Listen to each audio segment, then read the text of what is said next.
Hello everyone. Sunday morning shopping చేద్దామని డీమార్ట్కి వెళ్ళాం. ఎండ అయితే మామూలుగా లేదు. నేను చాలా రేర్గా డీమార్ట్లో షాప్ చేశాను. లాస్ట్ టైం డీమార్ట్ షాపింగ్కి వెళ్ళినప్పుడు అక్కడ అన్ని ఐటమ్స్, అన్ని సెక్షన్స్ చూసేసరికి చాలా కన్ఫ్యూజ్డ్గా అనిపించింది. అన్నీ ఇంపార్టెంట్లానే అనిపించాయి. ఏవేవో కొనేసి ఎట్లాస్ నేనేం కొనాలనుకున్నాను అవి మర్చిపోయాను. ఈసారి అది రిపీట్ అవ్వకూడదని ముందుగానే ఇంటి దగ్గర ఒక లిస్ట్ ప్రిపేర్ చేసుకొని వెళ్ళాను.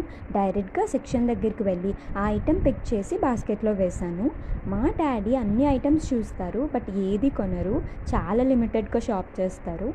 ఈసారి సర్ప్రైజ్ ఏంటంటే ఎగ్జాక్ట్గా లిస్ట్లో ఏ ఐటమ్స్ అయితే ఉన్నాయో అవే కొన్నాం. ఎక్స్ట్రాగా ఏమీ షాప్ చేయలేదు. ఈ వే ఆఫ్ షాపింగ్ వల్ల చాలా టైం అండ్ మనీ సేవ్ అవుతుంది. టైం అయితే మామూలుగా సేవ్ అవ్వలేదు. అండ్ డీమార్ట్కి వెళ్ళి చాక్లెట్స్ ఎలా మిస్ చేస్తాం? కొన్ని చాక్లెట్స్ తీసేసుకొని బిల్లింగ్ కంప్లీట్ చేసేసి ఇంకా స్టార్ట్ అయిపోయాం. Thank you for watching. Please like, share and subscribe. Bye bye.